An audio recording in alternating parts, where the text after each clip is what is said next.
Épreuve orale collective. Vous allez écouter plusieurs documents. Avant chaque écoute, vous entendez le son suivant. Pour répondre aux questions, cochez la bonne réponse. Vous écoutez la radio. Lisez les questions. Écoutez le document, puis répondez.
Si vous cherchez une activité à la fois pédagogique et spectaculaire, allez d'urgence au musée océanographique de Monaco.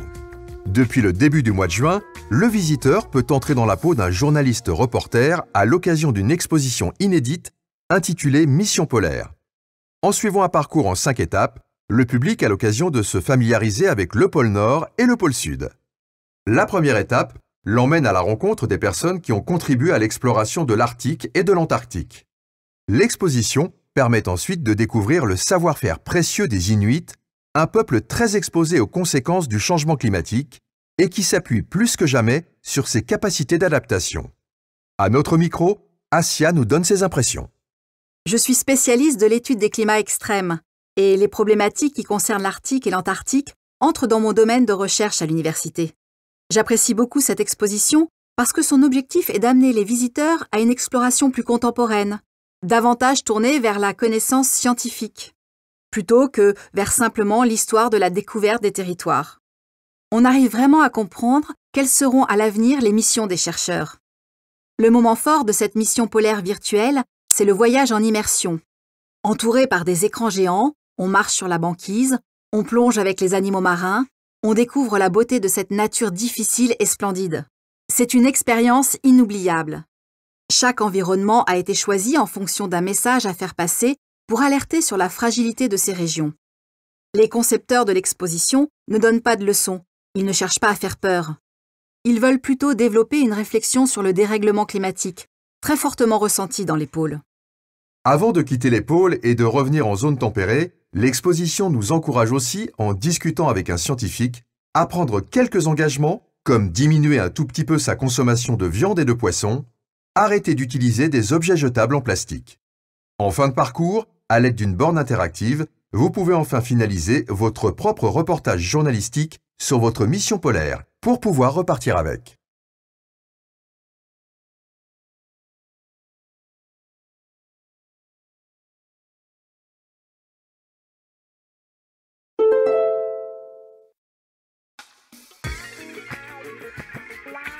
Si vous cherchez une activité à la fois pédagogique et spectaculaire, allez d'urgence au musée océanographique de Monaco. Depuis le début du mois de juin, le visiteur peut entrer dans la peau d'un journaliste reporter à l'occasion d'une exposition inédite intitulée Mission polaire. En suivant un parcours en 5 étapes, le public a l'occasion de se familiariser avec le pôle Nord et le pôle Sud. La première étape l'emmène à la rencontre des personnes qui ont contribué à l'exploration de l'Arctique et de l'Antarctique. L'exposition permet ensuite de découvrir le savoir-faire précieux des Inuits, un peuple très exposé aux conséquences du changement climatique et qui s'appuie plus que jamais sur ses capacités d'adaptation. À notre micro, Assia nous donne ses impressions. Je suis spécialiste de l'étude des climats extrêmes et les problématiques qui concernent l'Arctique et l'Antarctique entrent dans mon domaine de recherche à l'université. J'apprécie beaucoup cette exposition parce que son objectif est d'amener les visiteurs à une exploration plus contemporaine, davantage tournée vers la connaissance scientifique, plutôt que vers simplement l'histoire de la découverte des territoires. On arrive vraiment à comprendre quelles seront à l'avenir les missions des chercheurs. Le moment fort de cette mission polaire virtuelle, c'est le voyage en immersion. Entouré par des écrans géants, on marche sur la banquise, on plonge avec les animaux marins, on découvre la beauté de cette nature difficile et splendide. C'est une expérience inoubliable. Chaque environnement a été choisi en fonction d'un message à faire passer pour alerter sur la fragilité de ces régions. Les concepteurs de l'exposition ne donnent pas de leçons, ils ne cherchent pas à faire peur. Ils veulent plutôt développer une réflexion sur le dérèglement climatique, très fortement ressenti dans les pôles. Avant de quitter les pôles et de revenir en zone tempérée, l'exposition nous encourage aussi, en discutant avec un scientifique, à prendre quelques engagements, comme diminuer un tout petit peu sa consommation de viande et de poisson, arrêter d'utiliser des objets jetables en plastique. En fin de parcours, à l'aide d'une borne interactive, vous pouvez enfin finaliser votre propre reportage journalistique sur votre mission polaire pour pouvoir repartir avec.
Si vous cherchez une activité à la fois pédagogique et spectaculaire, allez d'urgence au musée océanographique de Monaco.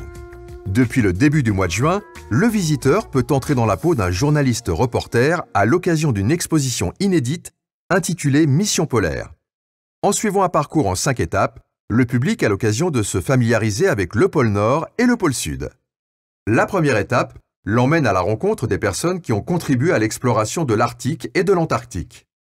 L'exposition permet ensuite de découvrir le savoir-faire précieux des Inuits, un peuple très exposé aux conséquences du changement climatique et qui s'appuie plus que jamais sur ses capacités d'adaptation. À notre micro, Assia nous donne ses impressions. Je suis spécialiste de l'étude des climats extrêmes et les problématiques qui concernent l'Arctique et l'Antarctique entrent dans mon domaine de recherche à l'université.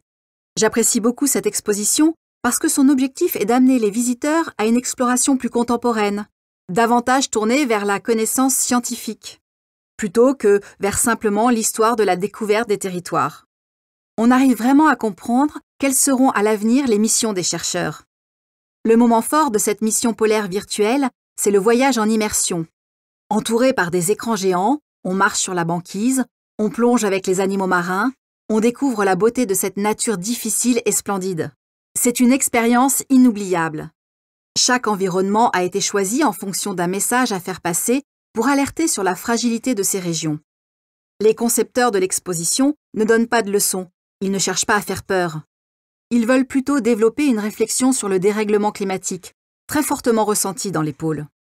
Avant de quitter les pôles et de revenir en zone tempérée, l'exposition nous encourage aussi, en discutant avec un scientifique, à prendre quelques engagements, comme diminuer un tout petit peu sa consommation de viande et de poisson, arrêter d'utiliser des objets jetables en plastique. En fin de parcours, à l'aide d'une borne interactive, vous pouvez enfin finaliser votre propre reportage journalistique sur votre mission polaire pour pouvoir repartir avec.